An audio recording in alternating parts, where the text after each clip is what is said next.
প্যারিসে আবাসনের দাবিতে নগর ভবনের সামনে 2 শতাধিক অভিবাসী বিক্ষোভ করছে, এমন একটি সংবাদ প্রকাশ করেছে ইনফো মাইগ্রেন্টস। খবরে বলছে, প্যারিসের নগর ভবনের সামনে দপ্তরটি ফ্রান্সের একটি ঐতিহাসিক স্থাপনা। এটি ফরাসিতে হোটেল দো ভিল নামে পরিচিত। কয়েক বছর ধরে বৃহত্তর প্যারিস অঞ্চলে আশ্রয়ের সমস্যায় পড়া অভিবাসীরা আবাসন পেতে ভবনটির সামনে অবস্থান করে দাবি আদায়ের চেষ্টা করে আসছেন। মঙ্গলবার 5 আগস্ট সন্ধ্যা 7:30 থেকে 230 জন অভিবাসী সেখানে অবস্থান নিতে শুরু করেছে বলে জানিয়েছে ইনফো মাইগ্রেন্টসকে সহায়তাকারী সংস্থা ইথিওপিয়া 56। তবে বুধবার দিনের বেলায় অবস্থান নেওয়া অভিবাসীদের সংখ্যা 150 জনে নেমে আসে, যাদের অধিকাংশই নারী ও শিশু হলেও কয়েকজন পুরুষ অভিবাসীরাও এই অবস্থানে যোগ দিয়েছেন। অভিবাসীদের অনেকের হাতে ছিল সোনালী রঙের জরুরি কম্বল। অনেকেই তাদের সন্তানদের কোলে নিয়ে সেখানে অবস্থান নিয়েছিলেন। রাতের দিকে উপস্থিতির সংখ্যা 100 থেকে বেড়ে 200-এর বেশি হয়ে যায়।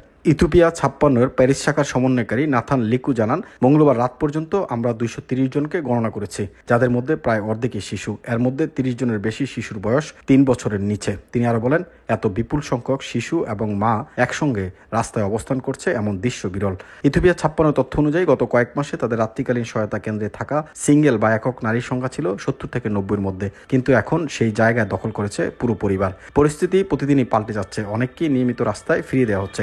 এই অবস্থানকারীদের মধ্যে 11 জন অপ্রাপ্তবয়স্ক কিশোরী রয়েছেন, যাদের আগে ইথিওপিয়া 56 নিজস্ব ব্যবস্থাপনায় আশ্রয় দিয়েছিল। সংস্থাটি জানায়, জায়গার অভাবে পরিবার ও মেয়েদের অগ্রাধিকার দিয়ে কাজ করতে হয়। তবে গ্রীষ্মকালীন পরিস্থিতি আরো খারাপ হয়। স্বেচ্ছাসেবক ও সহায়ক পরিবার 2/3 গ্রীষ্মের ছুটিতে অনুপস্থিত থাকেন। মঙ্গলবার রাতে সংস্থার প্রধান আশ্রয় কেন্দ্রটিও বন্ধ হয়ে যায়। নাথান লেকু বলেন, এই ছুটির সময়টা প্রশাসনের কাছে তেমন গুরুত্ব পায় না, অথচ গ্রীষ্মকালেই রাস্তায় সবচেয়ে বেশি মৃত্যু ঘটে, যা প্রায় 30%। মঙ্গলবার রাত 10টার পর থেকে যারা সেখানে অবস্থান করছিলেন তাদের কম্বল ও স্লিপিং ব্যাগ সরবরাহ করা হয়েছে। প্যারিস শহরের তাপমাত্রা তখনও ছিল ঠান্ডা। পানি, ফল ও কিছু শুকনা খাবারও বিতরণ করা হয়েছে।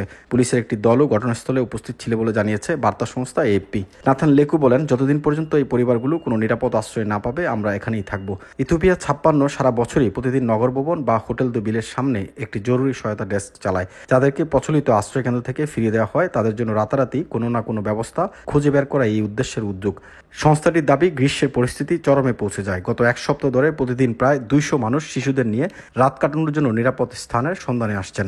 সরকারি বিভিন্ন সেবা গ্রীষ্মকাল ধীরগতিতে চলে। অনেক স্বেচ্ছাসেবক ছুটিতে থাকেন, স্কুল ও জিমনেশিয়াম বন্ধ থাকে, ফলে সেগুলোকে জরুরি আবাসনের কাজে ব্যবহার করা যায় না। ফলে আশ্রয় সংকট আরও প্রকট হয়ে ওঠে। প্যারিস নগর কর্তৃপক্ষ বার্তা সংস্থা এএফপিকে জানিয়েছে, তারা গ্রীষ্ম শীত নির্বিশেষে পরিবারগুলোর জন্য আশ্রয় কেন্দ্র চালু রাখে। এক বিবৃতিতে বলা হয়েছে, বর্তমানে রাজ্যের আওতাধীন 1000-এর বেশি মানুষ নগর ভবনের বিভিন্ন স্থানে অথবা জিমনেশিয়ামে আশ্রয় দেওয়া হয়েছে। এর পাশাপাশি 3000-এর বেশি মানুষকে পরিবারের ভিত্তিতে আলাদা আশ্রয় দেওয়া হয়েছে।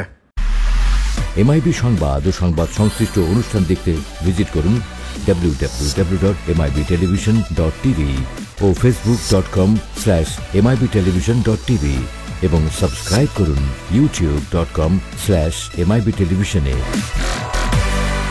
এমআইবি টেলিভিশন, সত্য খবর, সঠিক খবর।